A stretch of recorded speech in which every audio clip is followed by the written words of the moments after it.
In the year 1920, Britain had just finished one world war, but that didn't stop people from coming up with the kind of ideas that make you wonder if everyone had been breathing a bit too much coal smoke. One such idea popped up in a British trade journal. A flying submarine, yes, a machine that could dive under the sea and then sprout wings to fly through the air. They also called it a submersible seaplane, because that sounds slightly more serious.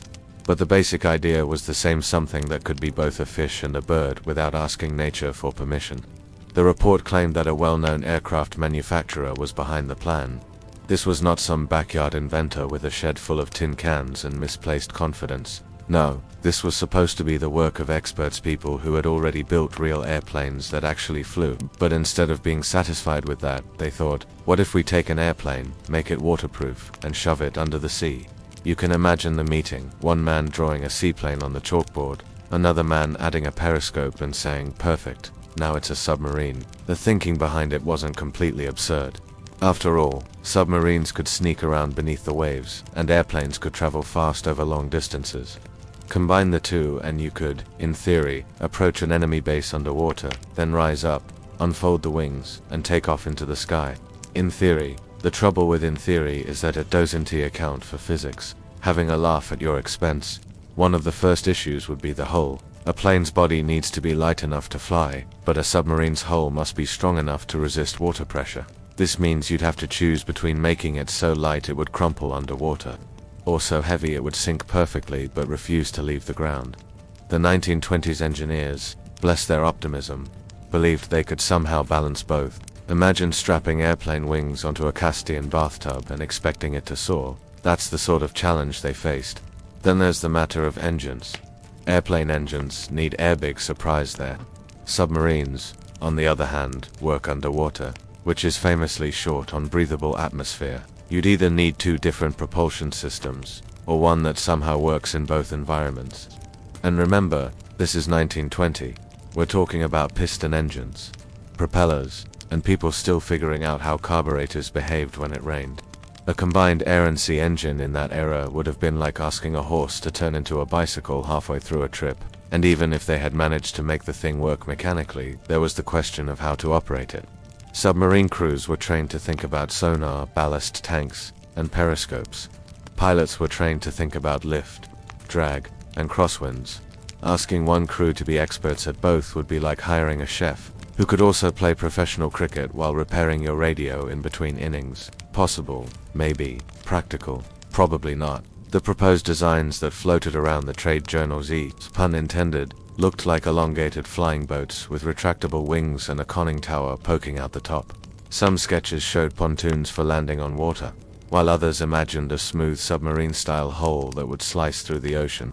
They all looked strangely graceful, like a bird that had been caught halfway through deciding if it wanted to be a fish. The artists made them seem sleek and heroic, the sort of machine that could have graced the cover of an adventure novel. In reality, they would have been awkward, maintenance-heavy, and about as reliable as a paper umbrella in a hurricane. Still, the idea captured people's imagination. The post-war years were full of wild hybrid concepts: flying boats, land ships, rail zeppelins. If it could be drawn in a sketchbook, someone, somewhere, believed it could be built. That same era gave us amphibious cars, giant airships that could carry planes inside them, and trains with airplane propellers bolted on the front. So in that strange technological mood, a flying submarine didn't seem completely out of place. It was just another entry in a long list of why not inventions. Of course, the people proposing these ideas spoke about them as if all the tricky details would sort themselves out. Pressure resistance. We'll use stronger rivets. Weight distribution. We'll shave off a few pounds from somewhere else. Engine troubles. We'll invent something new, just as soon as tea break is over. It's easy to imagine them sitting in an office, smoking pipes, and nodding confidently while drawing arrows on diagrams that contradicted the laws of thermodynamics.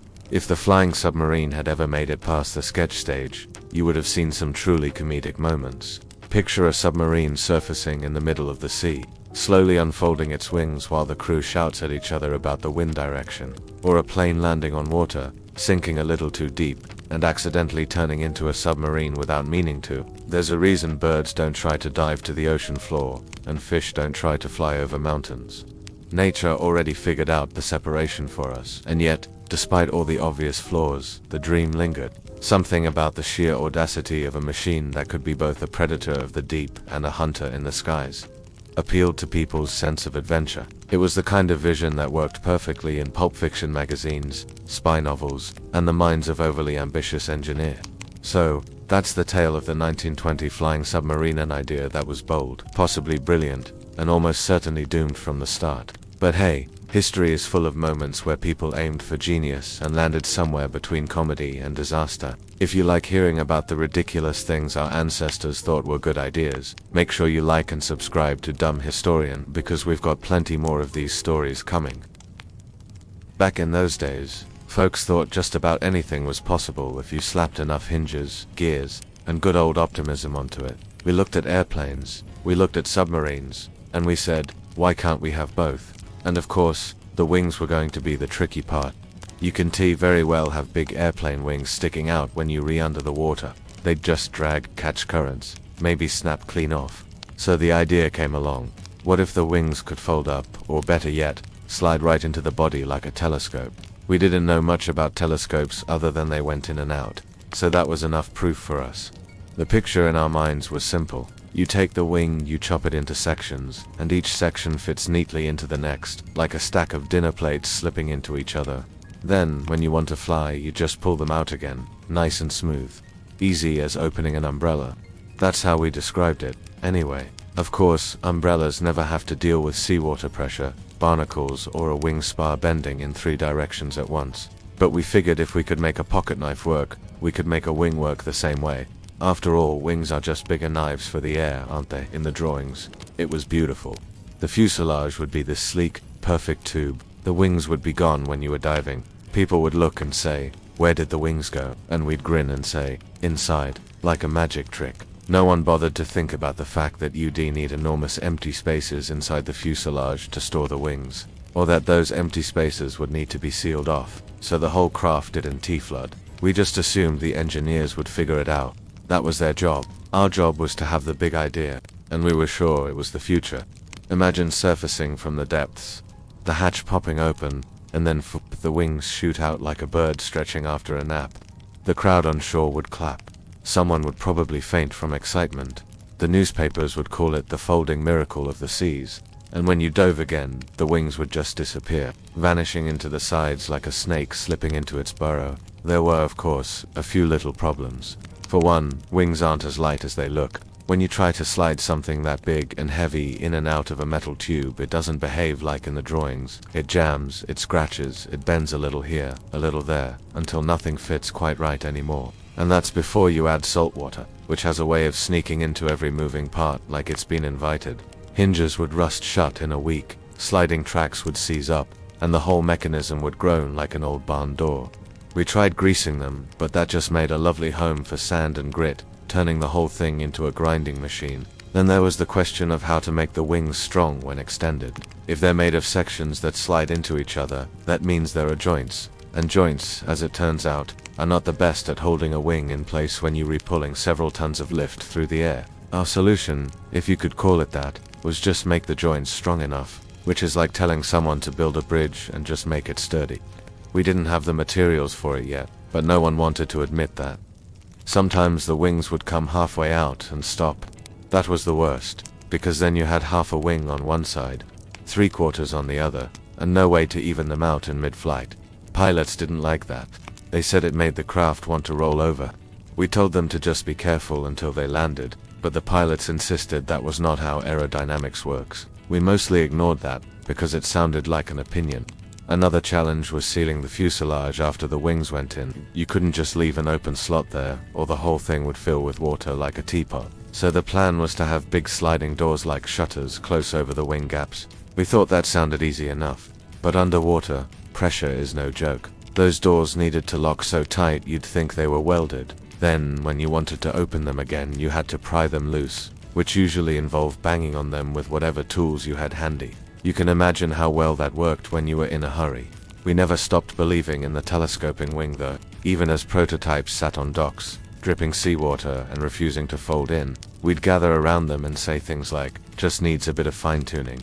Fine-tuning meant completely redesign the whole thing, but we didn't use those words. We'd talk about adding bigger motors to pull the wings in, or maybe using pulleys and chains like a drawbridge. Someone suggested filling the wings with air to make them pop out faster, like life vests. We tried that once. The wings shot out, alright, but they did it so fast they nearly tore themselves off the plane. Looking back, the main thing we had was enthusiasm. Lots and lots of enthusiasm. If the wings bent, we called it flexibility. If they stuck halfway, we called it partial deployment mode. And if the craft never left the dock, well, that was just because the weather wasn't right. We didn't see it as failure. We saw it as the exciting middle part of a journey. That was obviously going to end with our telescoping wing flying under the sea and through the clouds like nothing before. Even the name sounded modern, telescoping wings. It had that ring to it, like atomic or jet age. It made people think of space rockets and science fairs. The fact that the only telescopes we'd ever actually handled were small, clunky things for looking at the moon didn't seem to matter. We figured if Galileo could make glass tubes slide in and out 400 years ago, surely we could do the same with giant steel wings. Now, we all knew if we were going to make a craft that could fly in the air and dive under the sea, the body had to be sealed up tight. Not just pretty tight, not tight enough, but completely airtight. Hermetically sealed, as we liked to say, because hermetic sounded fancy and smart. Nobody actually knew what the word meant at first, but we figured it had something to do with keeping bad air out and good air in, and it just rolled off the tongue, so it was perfect for our plans. We imagined the fuselage as one big metal sausage, smooth as a thermos, with no gaps, no cracks, nothing to let the water or air sneak through. That way, it could handle the thin air up high and the crushing water down deep. We didn't think much about how much pressure there actually is underwater, but we knew it was a lot, and that was enough reason to make it extra strong. The rule we worked by was simple: if it leaks, make it thicker. We didn't know exactly how thick was too thick, but we figured more metal never hurt anyone except the poor souls trying to lift the thing. The drawings showed a beautiful, unbroken shell, like the hull of a submarine married to the body of an airplane. No rivets sticking out, no windows except maybe a little porthole here and there for style. We thought if you kept the outside simple enough, the sea would just slide right past it. We didn't realize the ocean doesn't really slide past anything, it tries to squeeze it like a giant hand. So our big idea was to just make the whole thing airtight, like a jar of pickles. Once it was sealed, nothing could get in. Problem solved. Of course, sealing something airtight is one thing. Sealing it so it stays airtight while you switch from flying to diving is something else. You've got doors, hatches, joints, maybe a telescoping wing or two if you're feeling ambitious, and every single one of those is a hole waiting to happen. We figured we'd just bolt big rubber gaskets on everything and tighten them until they squealed. You'd get a sound like a stubborn jar lid coming off, and then we knew it was sealed. If it took a few whacks with a hammer to get it closed, well, that just meant it was secure. The real headache was making the fuselage strong enough for both jobs at once. Airplanes like to be light so they can get off the ground. Submarines like to be heavy so they don't bob up like a cork. We decided we could solve this by making the fuselage heavy and powerful, and then just putting bigger engines on it for flying. After all, if a little engine can lift a small plane, a big engine can lift a big one. That's simple math. The fact that this meant burning through fuel like a forest fire wasn't something we thought too much about. Fuel was cheap back then, or at least someone else was paying for it. We also had to think about the people inside. A hermetically sealed fuselage meant no fresh air unless you brought it with you. Our answer to that was tanks. Lots of tanks. Oxygen tanks for breathing, air tanks to balance the pressure, maybe even a few spare tanks in case you got stuck underwater for longer than expected. The trouble was, tanks take up space, and space is something you run out of fast when you're also trying to hide wings, store equipment, and make room for the crew to actually move around. We figured if the crew didn't have much room, they'd just sit still more, and that would make the air last longer. That was the kind of logic we went by. Pressure was the other big villain in our story. Up in the sky, the air outside is thin and wants to pull everything inside out. Down in the deep sea, the water outside is thick and wants to push everything in. It's as like having two opposite giants trying to crush and stretch your craft depending on where you are. A brilliant fix. Just make it strong enough to beat both giants at once. No one had the math for exactly how strong that meant, but we kept adding more metal and more bolts until it looked right. A lot of our engineering back then was based on the looks right method. Doors were a special nightmare. Every time you cut a hole in the fuselage, you were making a weak point. We decided the best way to fix that was to make the doors heavier than the rest of the body. We thought, if the door weighs more, it must be stronger. This worked fine until you realized you had to open the door, and it took 3 people and a crowbar to get it moving. We just told ourselves that was a good sign, it meant the door wouldn't pop open by accident.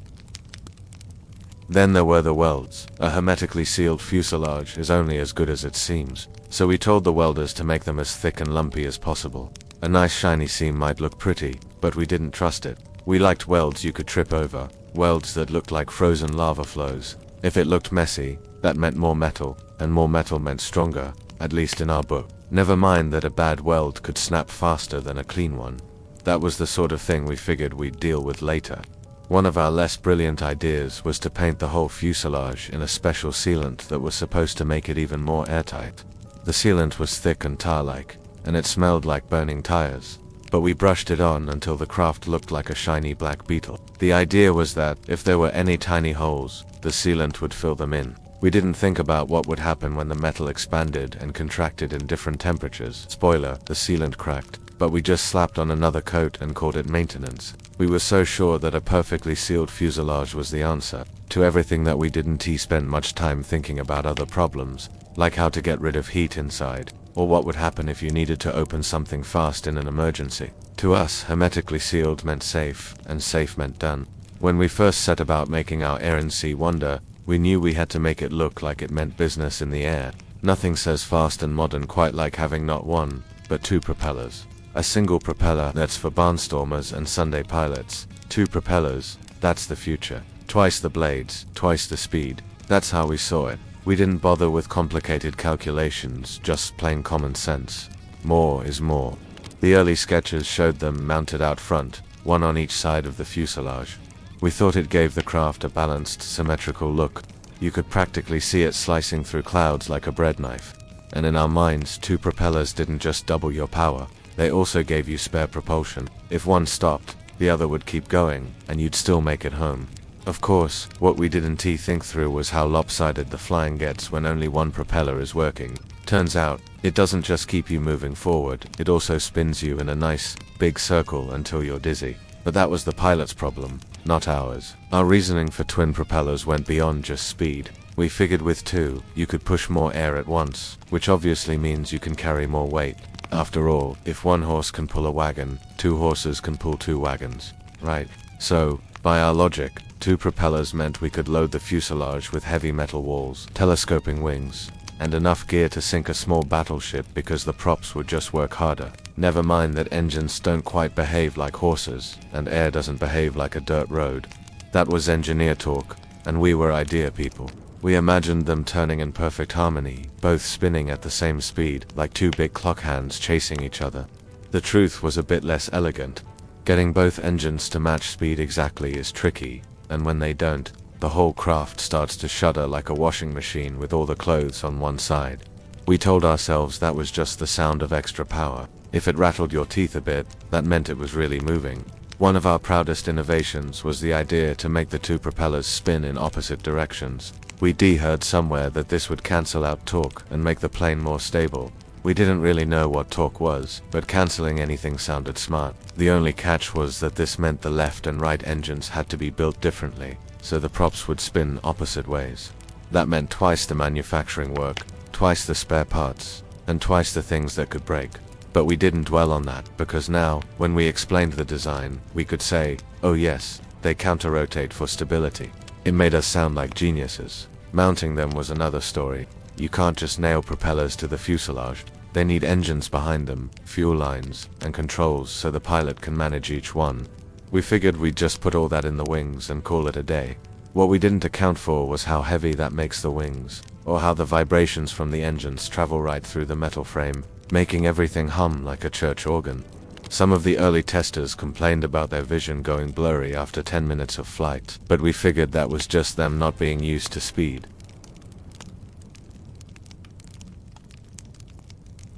We also thought about safety. 2 propellers meant 2 engines, and 2 engines meant more parts that could break.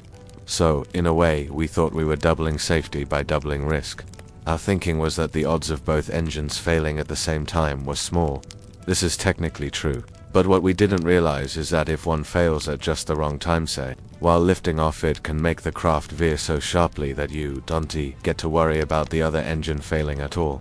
Then there was the maintenance. In our minds, a mechanic could just work on one engine and then do the same thing on the other, easy. What we didn't expect was that having two engines meant twice as many oil leaks, twice as many parts to clean, and twice as many little screws that vanished the moment they hit the ground. The mechanics started calling our design the twin headache. We took that as a compliment. It meant they were thinking about it a lot. We even came up with the idea of propeller coordination levers so the pilot could adjust both at the same time.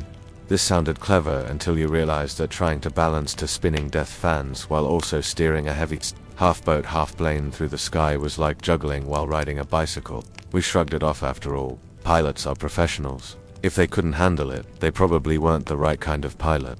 Of course, everything looks fine in the artist's impression. In the illustrations, the twin props are perfect golden spirals, cutting the air like silk. The sun gleams off their polished tips. But in real life, they were loud, dusty, and dangerously close to anything walking by when the engines were running. You couldn't even have a casual chat on the deck. When they were spinning, the noise was like standing inside a metal drum someone was beating with hammers. We called that the sound of progress.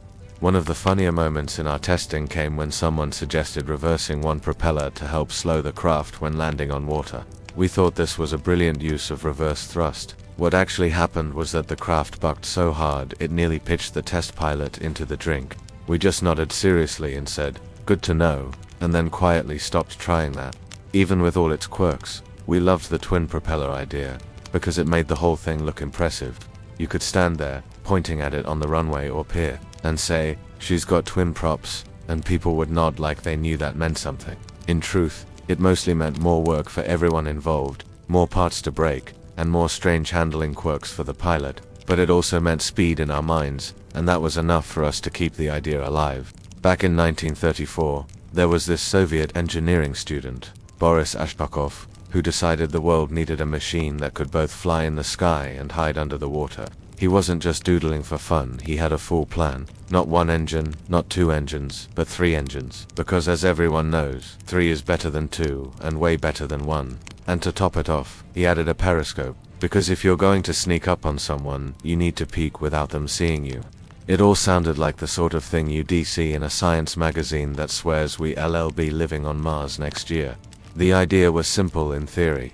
The craft would fly over the ocean, looking for enemy ships. Once it spotted one, it would land on the water, sink under the surface, and creep in close like a shark with wings. Then it would fire torpedoes and vanish again. To Boris, this was pure genius. Why waste time chugging around on the surface like a normal submarine, or flying blind like a normal plane, when you could just mash the two ideas together? We all thought it was brilliant, at least until we started thinking about how to actually make it work. The periscope was one of Boris's favorite parts.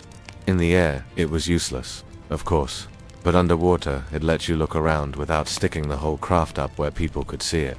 We pictured the pilot peeking through it, adjusting his course with pinpoint precision. The reality we didn't dwell on was that periscopes aren't exactly designed for high-speed, streamlined aircraft bodies. You had to find a way to seal it tight so water didn't pour in, but still let it slide up and down like a telescope. We figured just use some good gaskets and left it at that.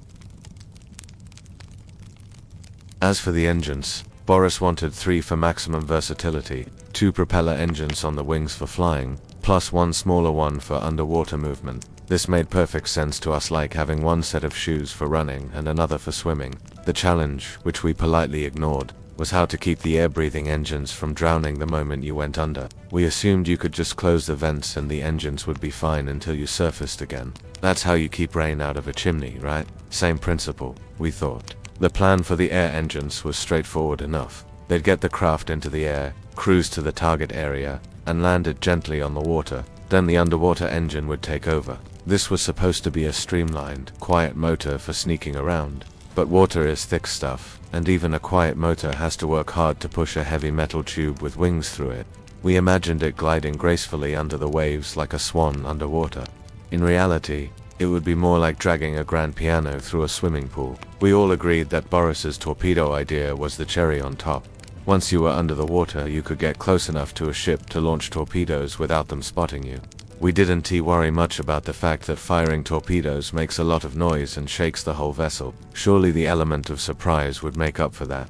And if you were still close enough to get spotted after firing, well, you could just surface, start the flight engines, and fly away. We didn't bother working out how long that would take while under enemy fire. Details like that were for later. The body of the craft was meant to be watertight, naturally. Boris's drawings showed a smooth, sealed fuselage, with the wings folding or tucking in somehow for underwater travel. It was elegant on paper. We thought, yes, of course, the wings can just fold up. They do it on birds, don't they? Never mind that birds don't have to fit hydraulic actuators and fuel lines into their feathers. We were confident the mechanics could handle it. We also liked to imagine the crew. The pilot would fly the craft to the target, then hand controls over to a navigator who handled the underwater engine and the periscope. Someone else would be in charge of the torpedoes. It sounded like a well-oiled team, just like in the movies. We didn't think too much about how cramped it would be in there once you stuffed in 3 engines, folding wings, torpedo tubes, fuel tanks, air tanks, and a periscope mechanism. We figured the crew would just make do. People in the 1930s were tough like that. Boris even thought about speed. The air engines were meant to get the craft there fast, while the underwater motor was slow and careful. We imagined it popping up out of the waves like a dolphin, spotting a ship, and then ducking under again in one smooth motion. It all sounded perfectly natural in our heads. We didn't realize that switching from one mode to the other takes time, and time is exactly what you have when someone's pointing big guns at you. Fuel was another thing we didn't exactly solve. Air engines drink one kind of fuel. Underwater engines might need another, and both take up space. Plus, you had to carry oxygen for the crew. Our solution was to just add more tanks. Sure, that made the craft heavier, but that's why we had 3 engines. The fact that more fuel meant more weight, which meant more fuel, which meant more weight, was something we politely ignored. Even the Soviet authorities, when they saw Boris's plans, thought it had potential at least enough to draw up some more detailed blueprints. But the more details you add, the more problems you see. Sealing the fuselage, folding the wings, keeping the engines dry, switching from air to water mode, storing torpedoes, giving the crew enough space to work each one was its own little headache. We didn't see them as deal breakers though. We saw them as exciting challenges, like puzzles you solve with just the right clever trick. In our minds, this machine would have changed everything. Ships wouldn't be safe from the air or the sea. It would fly over the horizon, vanish, and then reappear where no one expected it. The 3 engines, the periscope, the torpedoes, it all fit together like a perfect plan. The fact that no one had actually built anything like it before wasn't a red flag to us. If anything, it just proved we were thinking ahead of our time. And if Boris could dream it up as a student, well, we figured that meant building it would be the easy part. When the big news finally came back from the people in charge, it wasn't the kind of headline we'd been dreaming about. We were ready for something like "Revolutionary New Craft Approved" or "Future of Warfare Unveiled." Instead, the verdict was short and sour. Too heavy, that was it. No long explanation, no polite cushioning of the blow. Just 2 words that made our grand flying hand diving machine sound like an overstuffed suitcase. We weren't even sure what they meant at first. Too heavy for what? Too heavy to fly? Too heavy to float? Too heavy to move without sinking like a stone? It felt like they'd left a lot unsaid. Of course, once we stopped pouting, we realized weight was a touchy subject for a machine like ours. We had crammed in just about everything you could think of: 3 engines, folding wings, airtight hull, periscope, torpedoes, extra fuel tanks, oxygen tanks, hydraulic systems, and enough steel plating to survive both the sky and the sea. In our minds, this was thoroughness. In their minds, it was a recipe for a very shiny anchor. We didn't think of weight the way engineers do. To us, more weight just meant you needed more power. And since we had more power 3-hull engines, we thought that meant we could carry whatever we wanted. It was simple logic. A cart with 1 horse might be slow, but hitch up 3 horses and suddenly you can load it with barrels, crates, maybe even the whole village band. But machines aren't quite as forgiving as horses, and air, especially, is a lot less patient than a dirt road. The official explanation, once we dug it out of them, was that the craft would need enormous wings to lift its own bulk, and enormous wings meant even more weight, which meant even more lift needed. It was one of those loops that never ends. We listened politely, then pointed out that we could just make the wings strong enough and let the engines handle the rest. They didn't seem convinced. They mumbled something about structural limits and practical fuel loads. But to us it sounded like they just weren't ready for such an advanced idea. The too heavy complaint didn't just apply to the flying part, it was a problem underwater. 2. A submarine needs to be able to float and sink on command. That means balancing its weight against the water it displaces. Ours displaced plenty of water, but it also weighed more than a good-sized freight car.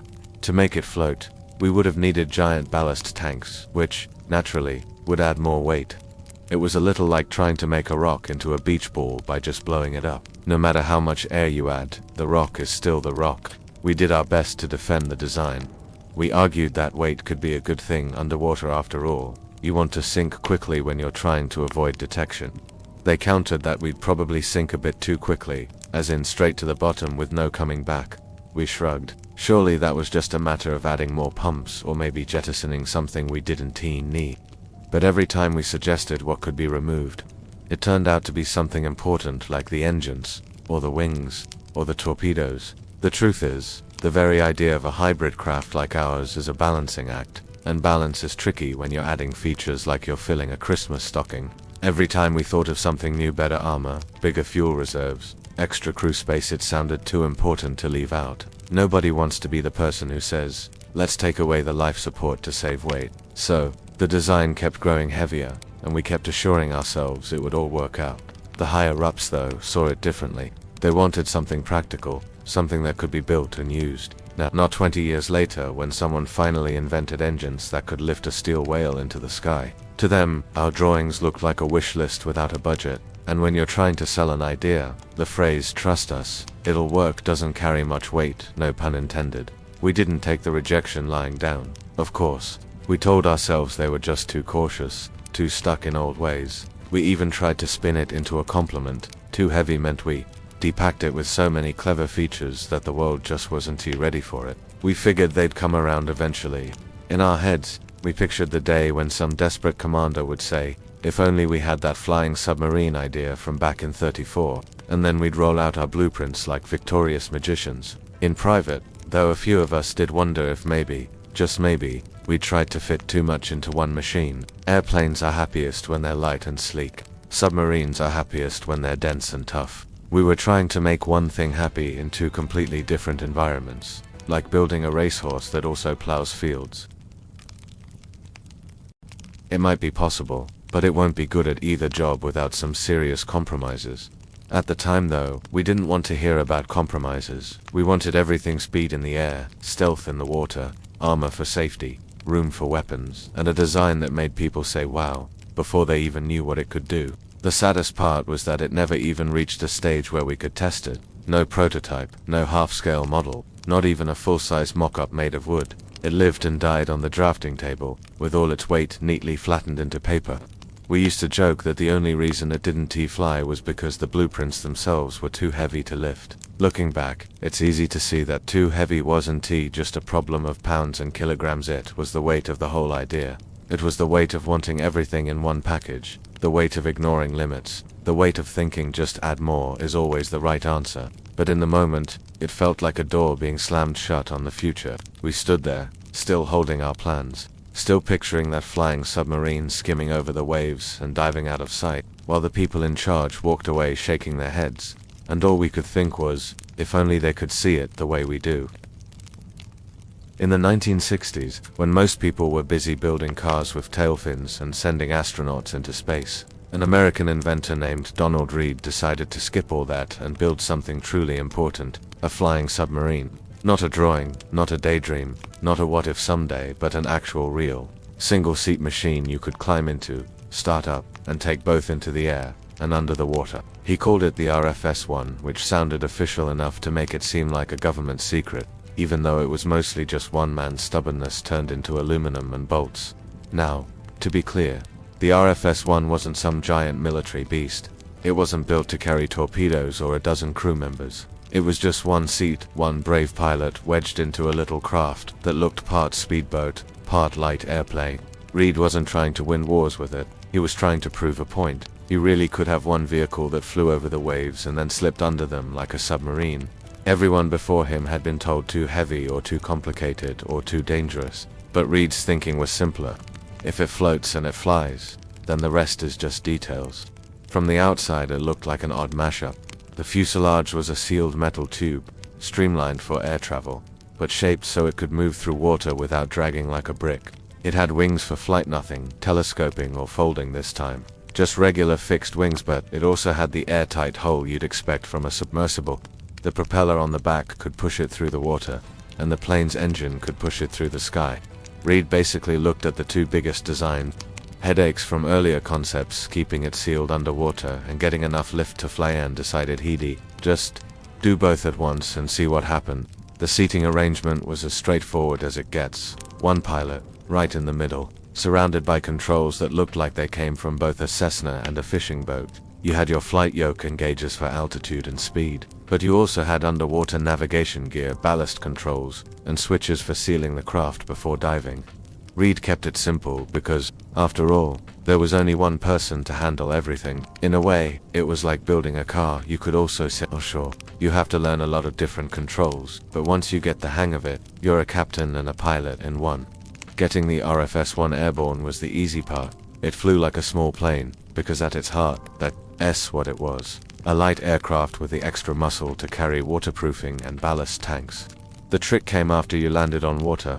You had to switch from air mode to dive mode, which meant shutting down the air engine, sealing the intakes, and engaging the underwater propulsion. It wasn't a quick flip one switch situation, more like a ritual, and you had to make sure you did it right, because if you forgot to seal something, you weren't just losing performance, you were about to find out how fast a cockpit can fill with water. Underwater, the RFS-1 wasn't exactly a speed demon. It moved at a slow, careful pace, which made sense because you didn't want to slam into anything beneath the surface. But it could cruise along quietly, just enough to make you feel like you pulled off the impossible. Moments ago you were in the air, and now you were beneath the waves. In an era when people still thought of dual-mode vehicles as a Jetsons fantasy, Reed was literally doing it. Of course, this was still a prototype, and prototypes have quirks. The RFS-1 wasn't perfect, far from it. It wasn't fast enough to outrun trouble in the sky, and it wasn't deep diving enough to hide from trouble in the water. It also wasn't roomy. In fact, cozy might be too generous a word. You climbed in, pulled the hatch shut, and suddenly you were part of the machine. There wasn't much space to stretch or shift around, so comfort was definitely second to the thrill of saying, I'm flying a submarine. Weight was still an issue, just like with every hybrid before it. Reed had to balance the need for a sturdy, pressure-resistant hull with the need to keep it light enough to take off. His solution was to keep everything as compact as possible and to make the craft for just one person. No passengers, no heavy weapons, no unnecessary gadgets. If you wanted luxury, you were in the wrong machine. This was about proving it could be done, not about making it convenient. Fuel was another juggling act. You needed enough to power both air and underwater travel, but you couldn't carry so much that it bogged you down. Reed worked around this by keeping the ranges modest. You weren't going to fly it across the country or dive it to the bottom of the ocean. This was a short-range, short-duration vehicle for demonstrating the concept. Think of it as the Wright brothers flyer of flying submarines, not something you take on a long trip, but something that showed the world it was possible. People who saw the RFS-1 in action didn't always know what to make of it. On land, it looked like an oddly fat little airplane. On water, it looked like a speedboat with wings that forgot to fold away. And underwater, well, not many people got to see it underwater, but those who did knew they were watching something completely unique. It was the kind of machine that made you grin, even if you weren't sure it had any practical use. The important part, at least to Reed and the handful of enthusiasts who followed his work, was that the RFS-1 worked at all. You could take off from a runway, cruise over the ocean, land on the surface, seal yourself in, dive under, and come back up to fly home. That's not science fiction, that's just a man in the 1960s deciding the old too heavy, too complicated excuses weren't good enough, and proving it by building the thing himself. It might not have been the sleek, deadly hybrid the military once imagined. It didn't need to be. It was a flying submarine that you could actually touch, climb into, and operate. For decades, the idea had been trapped in blueprints and bold proposals that never got past the drawing board. Donald Reed took it out of the paper world and into the real one, bolts, rivets, and all. Even if it was cramped, slow, and a little awkward, It showed that the impossible wasn't impossible after all. The RFS-1 was proof that sometimes, when you try to do two things at once, you end up doing neither very well. Donald Reed's flying submarine could, technically, both fly and dive, but here's the truth. It didn't fly very high, and it didn't dive very deep. In fact, high and deep might be generous words here. Its maximum flight altitude was about 33 feet, barely above treetop level, and its underwater depth was around 6.5 feet, which is about the height of a tall man in boots. Now, that's not to say it wasn't impressive for the time. The fact it could leave the water and take to the air at all was an achievement. But if you're reimagining sweeping through the clouds and then vanishing into the black depths of the ocean, the RFS-1 wasn't that. It was more like a slightly adventurous boat with wings. When it flew, you still felt the wind in your hair, because the ground wasn't far away.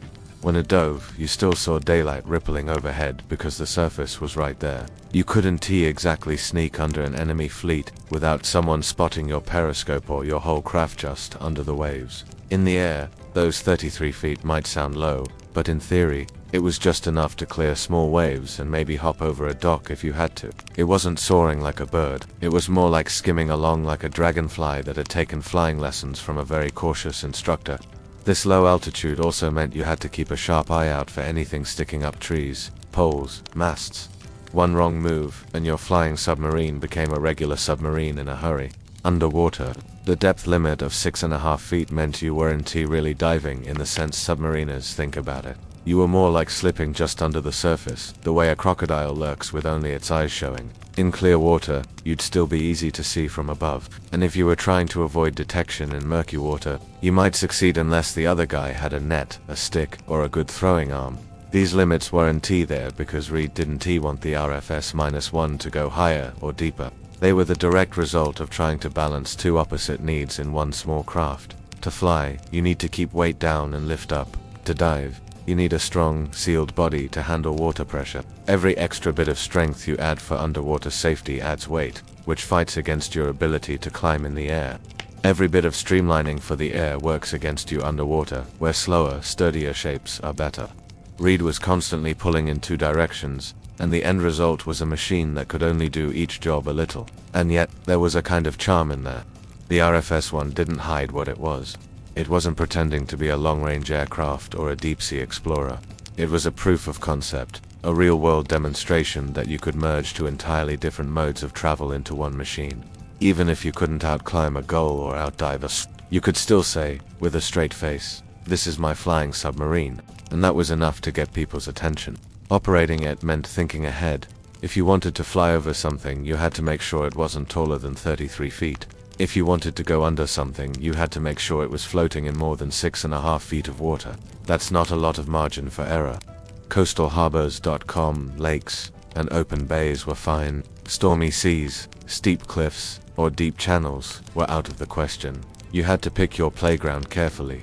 In practice, this meant the RFS-1 was best suited for short flights over calm water, landing close to shore, and then taking a brief underwater spin. The transition between air and water was still the fun part, landing like a plane, sealing up, flipping over to submarine mode, and watching the surface rise above you as you sank a few feet down. It was enough to give you that spy movie feeling, even if the mission was just to pop back up 100 yards away. Some might say these limits made the RFS-1 more of a novelty than a tool. But even as a novelty, it was something remarkable. No one else had an actual working craft that could fly and submerge, however slightly. For years, engineers had said the compromises would make such a vehicle useless. Reed proved that you could at least get it to function. Even if it couldn't reach the altitudes of a proper plane or the depths of a real submarine. If you were the pilot, you learned to embrace the RFS-1's quirks. You didn't brag about how high you could fly, you talked about how many modes you had. You didn't compare diving depths with a Navy sub, you pointed out that the Navy sub couldn't take off from a runway. The machine wasn't about beating other craft at their own game. It was about playing a different game entirely. Looking back, it's easy to imagine conversations between Reed and skeptics. Someone would say, 33 feet. That's hardly flying. And Reed would reply, it's 33 feet more than a submarine can do. Or, 6.5 feet, that's barely underwater. and he'd smile and say, "It's 6.5 feet deeper than your airplane." That was the spirit of the RFS-1, not the best plane, not the best submarine, but the only thing that could call itself both. Of course, those who built it didn't dwell much on its limits. They talked about its possibilities. Maybe one day, with better engines, lighter materials, and improved designs, it could go higher and deeper. But even in its humble, somewhat clumsy form, it had already done something no one else had done. It had left the ground, landed on the water, and gone under, all in one trip. Back in the 1920s, when the world was still figuring out what airplanes were really for, and submarines were still more like experimental fish with guns, somebody came up with a clever thought. Why not put the two together? Not in the sense of one machine that could both fly and dive, no. That was far too ambitious. Instead, they imagined a submarine that could carry an actual airplane on board. The idea was that this undersea aircraft carrier could sneak up close to enemy shores, pop open a hatch, and launch a little seaplane for spying. It sounded, on paper, like the ultimate scout. The plan was straightforward, at least to the people proposing it. You build a submarine with a watertight hangar inside. You tuck a small reconnaissance seaplane into that hangar. The sub would travel quietly beneath the waves until it reached just the right spot. Then it would surface, open the hangar, haul out the plane, assemble it if necessary, and send it skimming across the water into the sky. Once the pilot had done his spying, he would land near the submarine, and the crew would drag the plane back into its little metal garage. Simple. Well, simple until you tried doing it. You see, every single step in that plan took far more time than anyone wanted to admit. First, you had to find calm water, because waves tossing your sub around made launching a fragile seaplane much harder. Then you had to surface and stay surfaced for the whole operation. That's fine if no one knows you're there, but the moment you poke your nose out of the water in wartime, someone's bound to notice. And while you're fussing with your precious little airplane, you're not going anywhere fast. You're just sitting there, a very expensive target. The launching wasn't the only slow part. Retrieving the plane was just as bad, maybe worse. A returning seaplane had to land close by without getting chewed up by the waves. Then it had to taxi over to the submarine, where sailors would hook it, lift it, and stow it away. Meanwhile, the sub had to sit still the whole time, exposed on the surface. It didn't matter how sneaky you were underwater. Once you committed to launch or recovery, stealth was over. You were as visible as any surface ship, except much smaller and easier to sink. And of course, because this was the 1920s, the planes themselves were delicate little things. Canvas-covered wings, wooden frames, tiny engines that coughed and sputtered. They could get the job done in good weather, but strong wind or rough seas could ruin the mission before it began. Imagine going through the trouble of sneaking your submarine into enemy waters, only to open the hangar and find that the weather had other ideas. The crew might sit there for hours, waiting for a break in the waves, all the while wondering if the enemy was closing in. Still, at the time, people spoke about this idea with all the confidence of a man selling you a car that can run on anything from gasoline to soup. It's the best of both worlds, they said. We have the stealth of a submarine and the eyes of an aircraft. In their minds, it was like something out of a science fiction adventure. The sub would glide unseen beneath the ocean, then suddenly unleash its winged scout to peer over the horizon and reveal enemy secrets.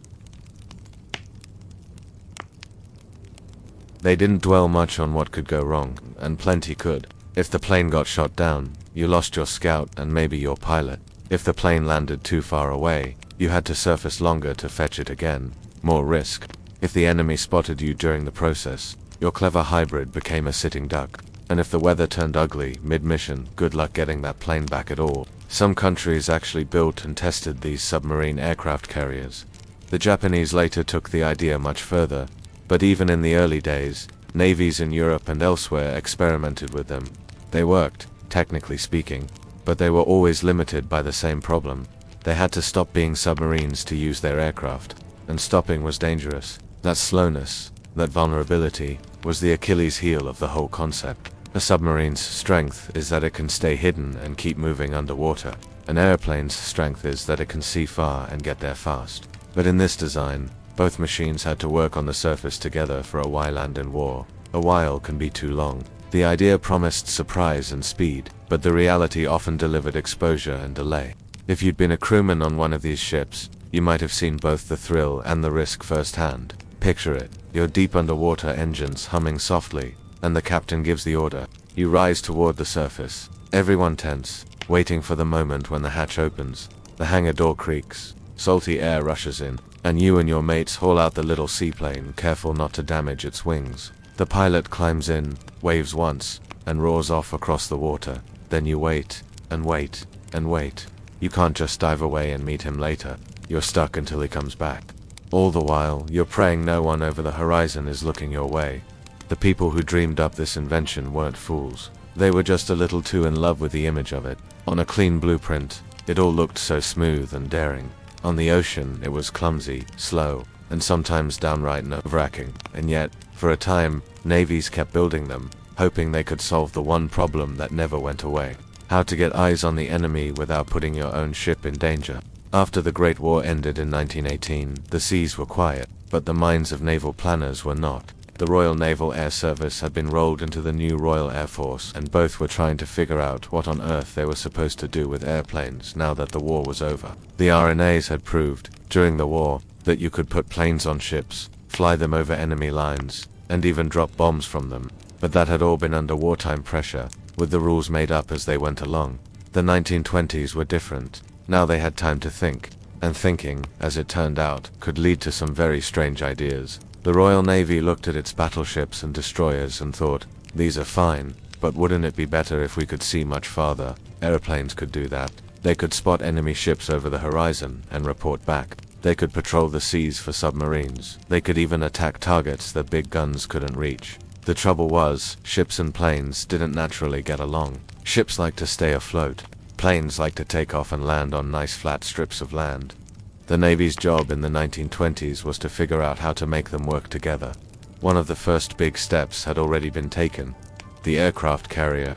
By the end of the war, Britain had converted ships like HMS Furious to carry planes. In the 1920s, the carrier was no longer a novelty. It was a serious part of the fleet, but it was still early days. Carriers were slow to launch planes, slow to recover them, and the planes themselves were fragile.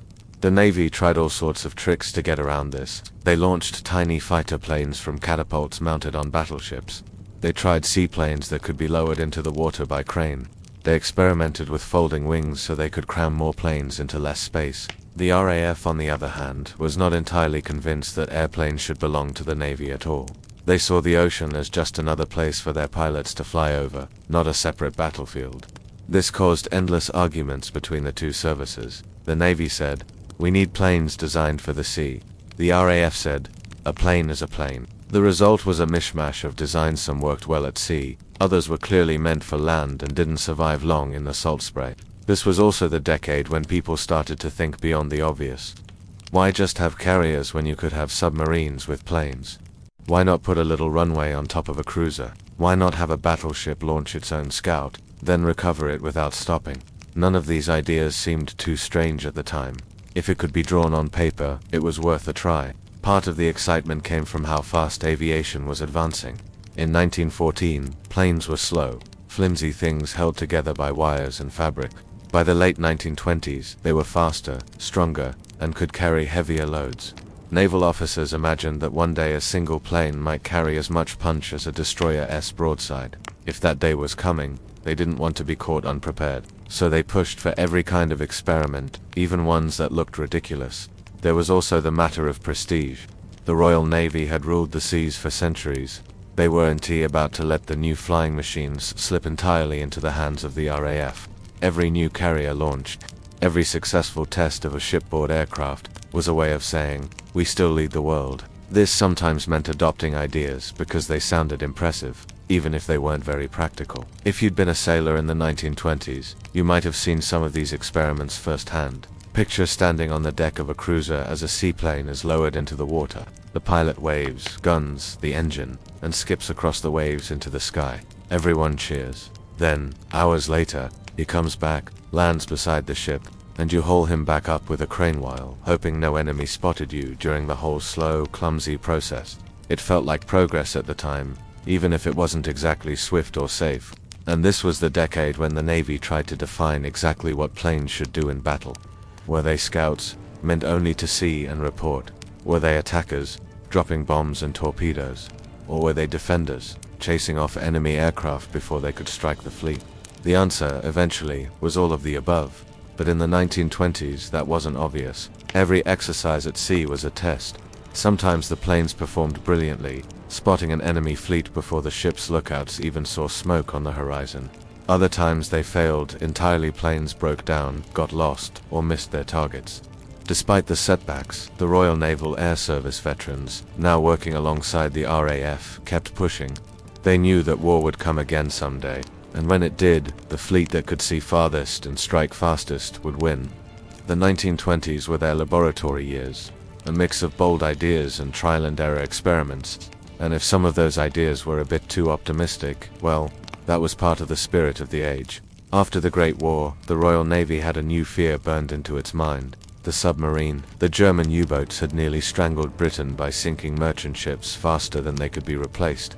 Whole convoys had been picked off in the cold Atlantic, and it had taken desperate measures: convoys, depth charges, listening devices to finally beat them back. So when the war was over, the Admiralty looked out at the quiet sea and thought, what if it happens again? What if next time, the submarines are faster, sneakier, and deadlier? They decided they could not afford to be caught unprepared. This is why anti-submarine warfare became one of the Navy's biggest obsessions in the 1920s and beyond. The admirals didn't just want better destroyers or more depth charges. They wanted ways to find the enemy before the enemy found them. Submarines were tricky. Once they were underwater, they could disappear. You couldn't just look over the side and see them. You had to hunt for them, guess where they might be, and then attack before they slipped away. This took time, and time was the one thing you rarely had in battle. Aircraft seemed like the perfect answer. A plane could fly far ahead of the fleet, scanning the surface for the telltale shadow of a submarine's hull or the ripple of its periscope. If spotted early enough, a destroyer could race in and attack, or maybe the plane could drop bombs or depth charges itself. Compared to crawling around the ocean in a slow escort ship, a plane was like having eyes that could leap across the horizon. But there was a problem: several, actually aircraft of the time, couldn't stay in the air forever, and they couldn't carry much in the way of weapons. They also needed somewhere to take off and land. You could put them on a carrier, but carriers were big, expensive, and not built to go dashing around on every submarine hunt.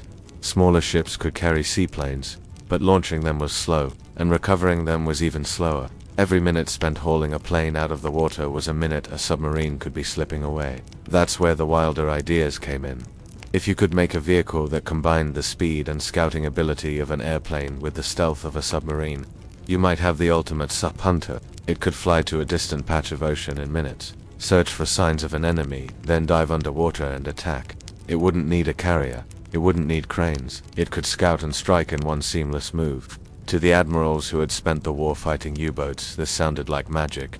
On paper, the concept was beautiful. You'd have something that could fly far beyond the reach of destroyers, find an enemy sub before it knew it was being hunted, and then slip under the waves to finish the job. You could send it into dangerous waters without risking a whole escort group.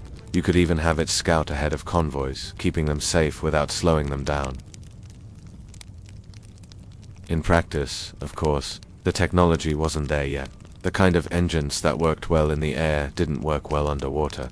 A hull that was strong enough to dive deep was usually far too heavy to fly, and you couldn't just bolt airplane wings onto a submarine and expect it to work. But in the 1920s and 1930s, these were details people thought they could solve if they just tried hard enough. After all, the same generation had watched ships carry planes into battle and planes sink battleships. Why not make a plane that could be a submarine? The Royal Navy's interest in the idea was directly tied to the memory of 1917, when Britain had been on the brink of losing the war because of U-boat attacks. In the minds of naval planners, the submarine wasn't just another weapon, it was a creeping, invisible killer that could strike anywhere, anytime. If you could find a way to see it first, you could win the battle before it began.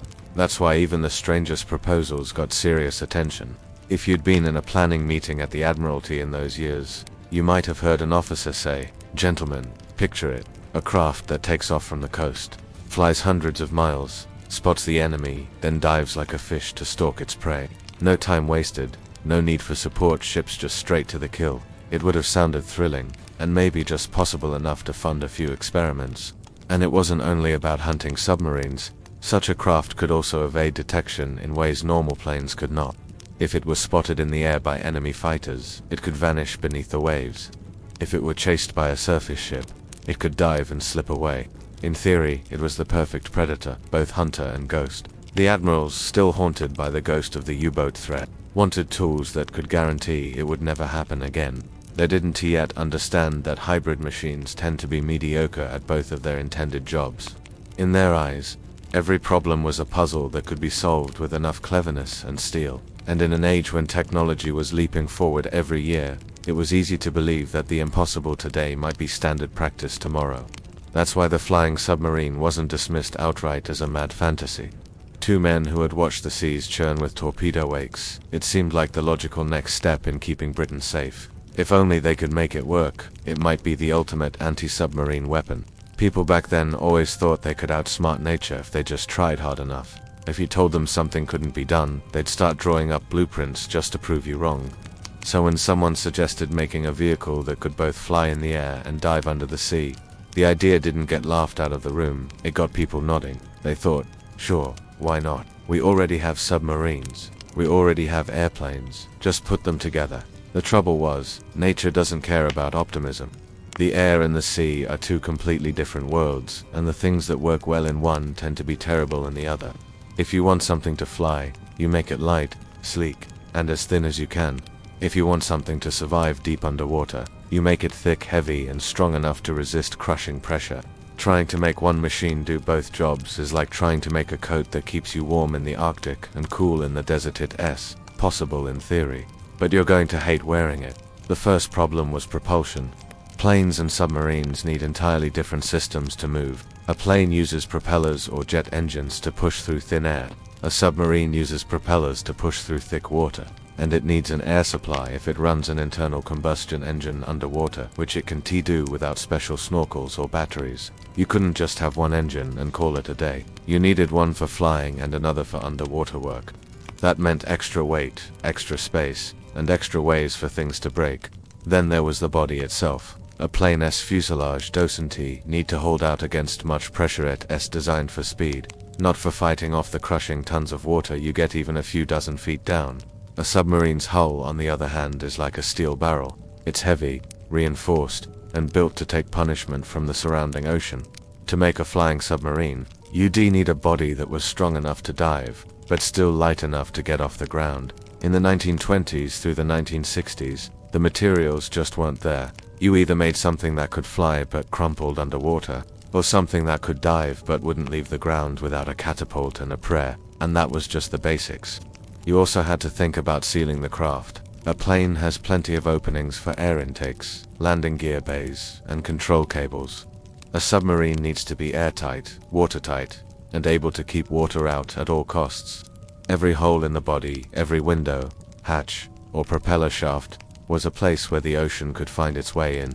The more features you added for flying, the more potential leaks you introduced for diving. It was like trying to build a rowboat that also had screen doors. It wasn't going to end well. Even the simple act of changing from one mode to the other was a nightmare. Picture it, you're flying over the ocean, you see something suspicious, and now you have to switch to submarine mode.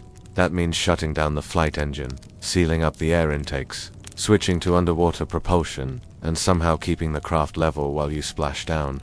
Then you have to flood ballast tanks to sink, adjust your trim so you don't nosedive into the seabed, and hope nothing jams. Doing all that in perfect weather would be stressful. Doing it in bad weather, or while under enemy fire, would be almost suicidal. The cost of all this was staggering. You weren't just building one machine, you were building two, then trying to weld them into one without making either useless. Every extra engine, every special hinge, every reinforced plate added more expense and more weight. And unlike regular planes or subs, which could be built in batches and perfected over time, each flying submarine was a one-off experiment. You could pour thousands of hours and mountains of cash into one, only to find out it barely worked. The people of the time weren't stupid. They knew this was a challenge, but they also had this stubborn belief that if something was hard, it just meant they hadn't thrown enough brains or money at it yet. They would look at a set of requirements that contradicted each other and think, well, we'll just make it work somehow. It was the same kind of thinking that gave us cars with built-in propellers and trains that were supposed to drive straight onto ferries and sail away. The problem was, the somehow never came. The flying submarine kept running into the same wall. Too many separate systems, Too much weight, too much complexity. The air wanted one thing, the sea wanted another, and the engineers were caught in the middle, trying to make peace between two elements that simply didn't care to cooperate. And yet, for decades, people kept sketching them out and pitching them as the next big thing in warfare or exploration. You could almost hear the conversations. We'll give it folding wings so they don't get in the way underwater. We'll use lightweight alloys so it can still fly. We'll make the propeller reversible so it works in both air and water. Each solution created 3 more problems, but the dream refused to die.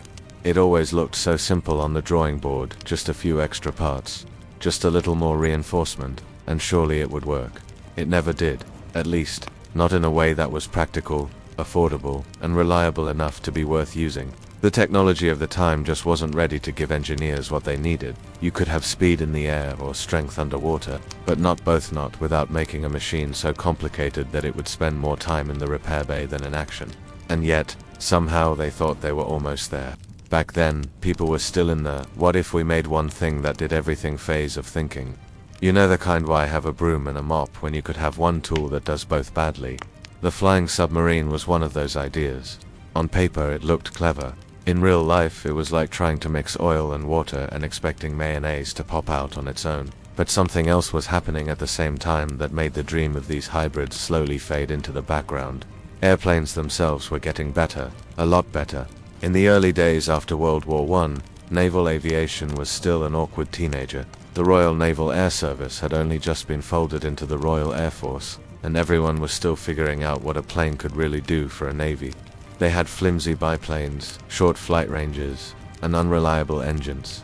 If you told a commander in 1918 that you could send a squadron of planes hundreds of miles over the ocean, drop bombs with precision, and make it back for tea, he'd think you were telling him a fairy tale. Then came the aircraft carrier. It was a big, flat, floating airfield that could move wherever you wanted it to go, instead of dreaming about a submarine that could pop up and fly for a little while. Navies realized they could just bring the planes with them on the water, ready to go at a moment's notice. This was huge. You didn't have to cram wings, engines, ballast tanks, and periscopes into the same poor machine. You could just let the submarine do submarine things, and let the plane do plane things, each built to be the best at its own job. Carrier-based planes didn't need to make compromises. They could be as light as possible for speed, as big as needed for fuel, and carry all the weapons they could handle without worrying about whether their fuselage could survive a dive into the sea. Meanwhile, submarines could focus on being stealthy, tough, and deadly without having to worry about drag from wings or the extra doors and seals needed to keep a hangar dry. The separation of roles made each machine far more capable than any jack-of-all-trades design could ever be. By the time you got into the 1930s and 40s, the gap in performance was almost embarrassing. A flying submarine, if you could even get one to work, might manage a short hop through the air, maybe a few dozen miles at most, before it had to land and start thinking about its underwater mission. Carrier-based planes, on the other hand, could take off in seconds, fly hundreds of miles, scout, attack, and come back, all without ever getting wet, and they could be replaced, repaired, and upgraded much faster than you could rebuild an entire experimental hybrid. Wartime experience hammered the point home. During World War II, aircraft carriers proved themselves to be game changers. They could strike targets far beyond the horizon, protect convoys, and even take down battleships. Japan's attack on Pearl Harbor wasn't launched by submarines or long-range artillery. It was done entirely with carrier-based planes. That kind of power made the flying submarine concept look small and clumsy by comparison.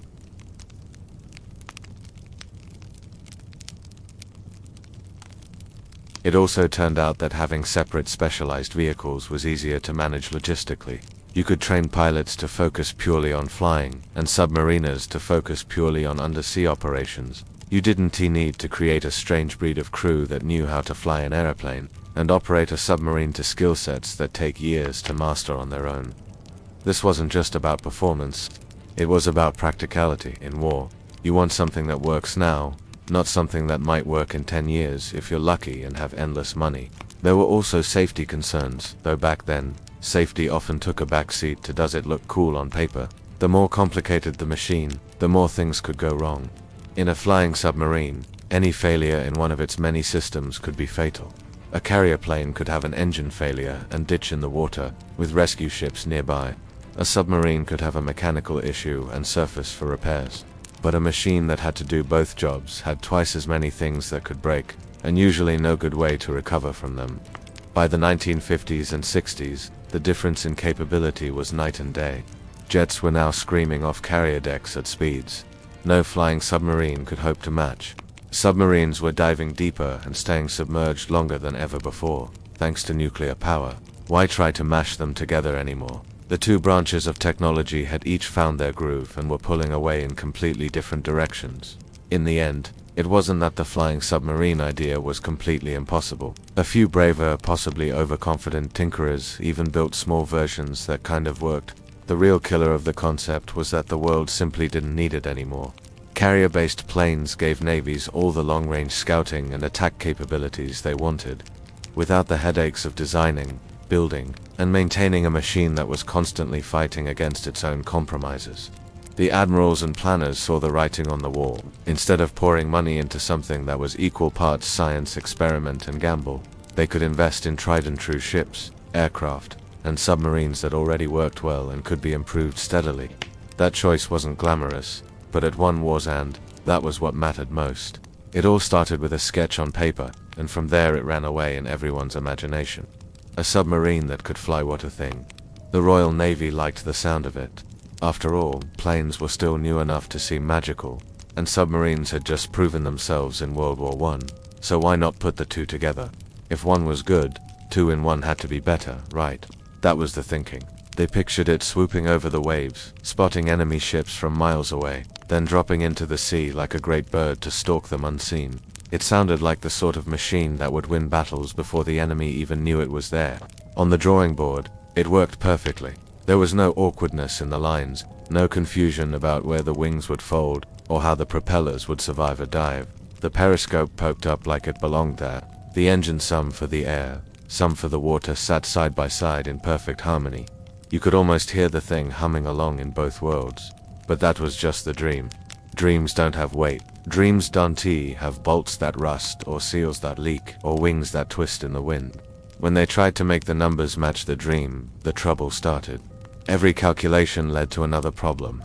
A submarine is heavy because it has to survive the crushing pressure underwater. But a plane needs to be light to get off the ground. You can't have both at the same time without a fight. And that fight happens in every single piece, every rib of the fuselage, every joint in the wings, every shaft in the propellers. The Royal Navy engineers would find themselves in circles. Make it light enough to fly, and it was too weak to dive deep. Make it strong enough to dive, and it was too heavy to fly. Then there were the engines. In the air, you want speed and power from a lightweight engine that can gulp down air freely. Underwater, you want a sealed, rugged power source that can push against the drag of the sea. Combining the two meant carrying not one, but two whole systems, or some kind of strange hybrid that didn't do either job very well. This was before the age of tiny, efficient machinery. Back then, engines were big, clunky things with lots of moving parts and even more ways to fail. Even if they solved those problems, there was the business of transformation.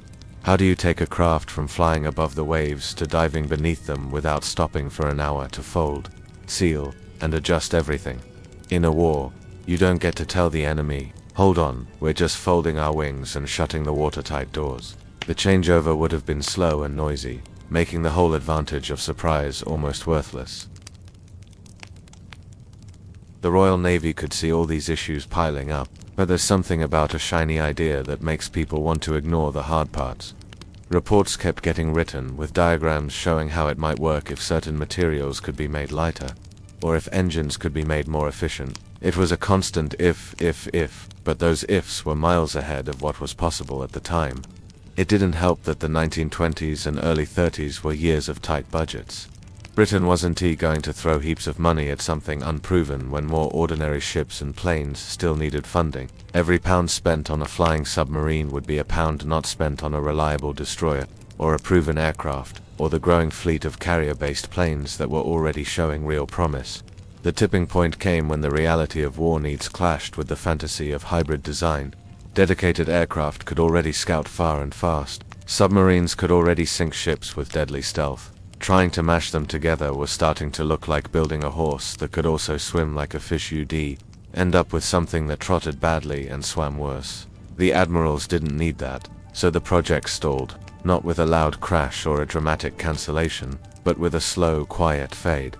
Meetings about it happened less often. Funding proposals were quietly pushed aside. The engineers moved on to other work: aircraft carriers, new destroyer designs, better sonar for anti-submarine warfare. The sketch of the flying submarine stayed in its folder, gathering dust, still looking just as possible on paper as it had the day it was drawn. For the Royal Navy, it was a lesson that some ideas are too far ahead of their time, not because they re bad ideas, but because the world around them isn't ready to make them real. They didn't yet have the light, strong materials. They didn't yet have the small, powerful engines. They didn't yet have the systems to switch between air and sea without a mess of problems. What they had was an idea, and the idea was stuck in the future. And so, the flying submarine stayed where it was safest on paper, where weight doesn't matter, pressure can't crush you, and wings never warp in the wind. In the minds of the men who first thought it up, it still roared over the ocean one minute and glided silently beneath it the next. But in the shipyards and workshops of the Royal Navy, the tools and materials of the day couldn't match that dream. The engineers could only look at their notes, shrug, and move on, leaving the machine to fly forever in imagination, and sink forever in reality. The flying submarine is the sort of thing that only makes sense if you're reliving in a time when anything feels possible, and nobody has yet had the good sense to say, wait, that's daft. It came out of a world where the future was a big empty box, and you could toss in whatever wild invention you wanted. Airplanes were still young, submarines were still mysterious, and there was this feeling that if you simply bolted them together, you'd get something twice as useful. It didn't seem ridiculous at the time, it seemed like destiny. Back then, military engineers had a special knack for getting carried away. Every time a new machine appeared, they tried to see if they could mash it with another one. You had tanks with wings, planes with pontoons, ships with wheels, and in this particular case, a submarine with wings. The logic was simple, if not exactly sound. 2 is better than 1. You want a plane. You want a submarine. Why not both?